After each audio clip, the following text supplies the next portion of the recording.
Сегодня мы смотрим на iMac. Нет, не на этот. Такой же, только черный. iMac Pro – самый дорогой, красивый и мощный моноблок от Apple.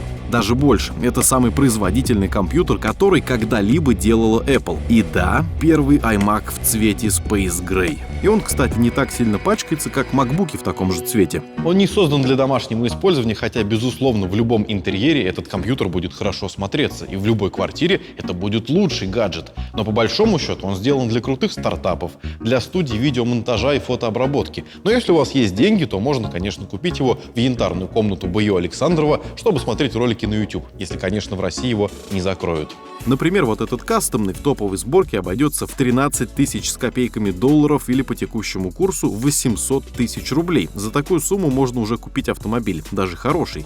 Чувствуете уровень? За такие деньги вы получаете 18-ядерный процессор Intel Xeon W, 128 гигабайт оперативной памяти серверной DDR4, быстрейший SSD-накопитель на 4 терабайта, а также видеоускоритель Radeon Pro Vega 64, но не обычную, а на 16 гигабайт. Ну и, конечно, Magic Mouse 2, Magic Trackpad 2 и Magic Keyboard. Естественно, в цвете серый космос. Кстати, до недавнего времени аксессуары для Mac в темных тонах были эксклюзивом для iMac Pro. Но с недавних пор они продаются отдельно. Так, например, выглядит белая обычная клавиатура Apple, а вот так в сером цвете. Да, справа есть цифровой блок, но главное — это стрелки в полном размере, и это тупо удобнее. А вот так выглядит RST-клавиатура и американская, разница в клавишах Enter и Shift, и здесь люди делятся на два типа. Лично я могу использовать только американскую раскладку, но в России iMac такой не купить, поэтому пришлось ее взять отдельно. Огромный трекпад и мышку от Apple тоже можно сравнить. Переходи на темную сторону, как говорится. Слушайте, но не сказать, что в черном цвете эти гаджеты лучше. Да, красивые, но ничего необычного. А вот действительно крутая вещь — черный Lightning от Apple. Такой отдельно не купить, и здесь тоже ничего особенного, просто вещь для гика. Так, ладно, говорим про самый дорогой iMac Pro, но в России такие не продаются. У нас можно купить только базовую версию за какие-то 379 990 рублей. Что внутри за эти деньги? Такой же Xeon W, но 8-ядерный, 32 гигабайта оперативной памяти, 1 терабайт SSD и Vega 56 на 8 гигабайт памяти HBM2. Такая вот бюджетная модель в линейке. Про нее сейчас и расскажем. Кстати, в России нет даже комплектации с Trackpad 2, но его можно купить отдельно. Как ни странно, дороже, исключительно из-за цвета. 7500 за мышь, 10 800 за трекпад и столько же за клавиатуру. Для сравнения, вот те же самые аксессуары, только в серебристом цвете. Ну, чуть не забыли про самое главное зато. Черные наклейки, яблочки в комплекте есть. Наконец-то переходим к самому iMac Pro. Внешне от обычного iMac он никак не отличается, за исключением цвета. Тот самый случай, когда все сбалансировано. Действительно гармонично смотрится. В алюминиевый юнибади корпус уместили прекрасный 5К дисплей, огромную производительность, сохранив при этом минималистичный дизайн. Он только внешне такой же, как обычный iMac.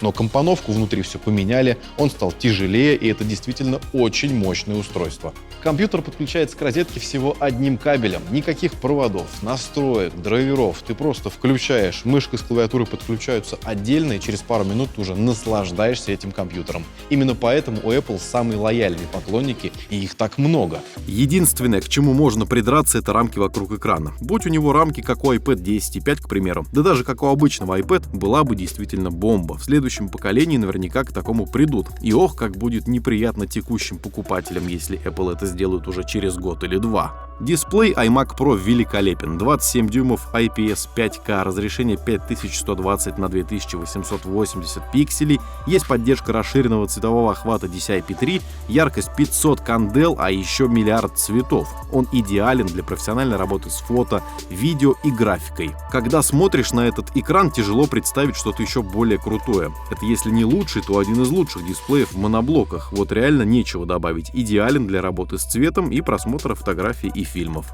Но если мало одного дисплея, то к iMac можно подключить следующее. Два внешних монитора с разрешением 5К и частотой 60 Гц, передача цвета миллиарды, либо 4 4К дисплея на те же 60 Гц с теми же миллиардами цветов, ну или 4 монитора с разрешением 4096 на 2304 пикселей с частотой 60 Гц и миллионами цветов уже. Кстати, Apple продает у себя мониторы LG как с 4К разрешением, так и с 5. Хорошие и дорогие. Что сзади? Для подключения используются 4 порта USB-C с поддержкой стандартов DisplayPort 1.2, Thunderbolt 3, это до 40 гигабит в секунду, и USB 3.1 второго поколения до 10 гигабит скорость у них. Чтобы изображение вывести на устройство с портами Thunderbolt 2, HDMI, DVI, VGA, понадобятся любимые переходники. Вы же к ним привыкли уже. Адаптер для HDMI тоже понадобится, порта здесь такого нет. Что осталось? 4 USB-порта Type-A версии 3.0, вход под SD-карточку, аудиовыход 3,5 мм, а также 10-гигабитный Ethernet. И здесь это очень полезная вещь. Вы просто подключаете iMac напрямую к NAS и редактируете видео без потери скорости. Сразу с нескольких компьютеров.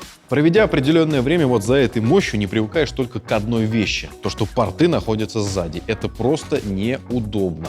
Но сторонние разработчики уже придумали несколько классных гаджетов. Например, вот этот хаб от Satechi. Он вставляется в нижнюю решетку, очень плотно держится, подключается по Type-C, выдавая практически максимальную скорость. И, наконец, у нас 4 микрофона встроенных, HD-камера FaceTime с разрешением 1080p, неужели? А также стереодинамики, очень мощные, чистые и приятные. Не музыку слушать, конечно, но вот для фильмов и YouTube превосходно. Вечный вопрос, что лучше, Windows или macOS? Никто вам на это не ответит честно, но даже с High Sierra, а это, наверное, самый проблемный релиз операционки, macOS все равно хорошая и крайне быстра. Маководы знают, о чем речь идет. Многие еще даже не обновились с предыдущей Sierra, а те, кто обновляются, получают кирпичи. Не все, но некоторые.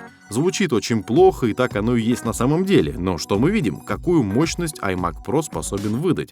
В базовой комплектации машина показывает действительно большие результаты Geekbench 4 и Cinebench. Это куда больше, чем у стандартного iMac 2017 года или чем у последнего Mac Pro пепельницы. SSD тоже крайне быстрый, все в пределах 3000 мегабайт в секунду. А вот что творит iMac Pro в максимальной комплектации, лучше даже не видеть. Скажу вам сразу, здесь идеально работает не только Final Cut в самых сложных проектах, естественно, мы говорим про 4К, но даже пакет от Adobe, Premiere, Photoshop, After Effects работают вообще без тормозов. Рендер тоже очень быстрый. Но вот смешно, что Audition 2018 года тормозит. Но здесь никаких сомнений, что это заслуга именно Adobe. Мы все знаем, какой у них стабильный софт. В кавычках. Компьютер подойдет и для более требовательных приложений, таких как AutoCAD или Cinema 4D, а самое важное, это еще и VR-совместимая машина, правда, пока что с HTC Vive только.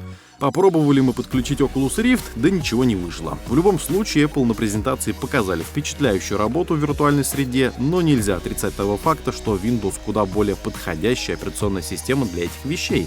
Хотя кто мешает поставить ее второй операционкой сюда? Еще один вопрос игры. И это не игровой компьютер. Вы не получите с Vega 56 максимальную производительность в играх даже с Windows, тем более на 5К дисплее. Поэтому идею о покупке iMac Pro для игр нужно сразу отбрасывать. Итого, iMac Pro очень дорогая штука, и она отлично украсит ваш кабинет или комнату вашего 9-летнего счастливого, талантливого сына, если у вас есть Porsche и квартира в центре Москвы. Но на самом деле она действительно дорогая, и это устройство оправдывает свои деньги, потому что оно и помогает их зарабатывать. И прежде чем писать, что это оверпрайс, и что за эти деньги вы соберете ПК в 10 раз круче, мощнее и еще на 12 Xiaomi останется, ну так попробуйте собрать. Где вы найдете такой 5К дисплей хороший, серверную оперативную память, процессор Xeon, карточку на 16 гигабайт, сетевую карту 10-гигабитную, и при этом поместить все это нужно в такой маленький, компактный, тонкий корпус? Давайте я вам сразу отвечу, у вас это не получится. Именно поэтому iMac Pro столько стоит. И свои деньги он оправдывает. В алюминиевый юнибади корпус, еще раз. В алюминиевый юнибади корпус уместили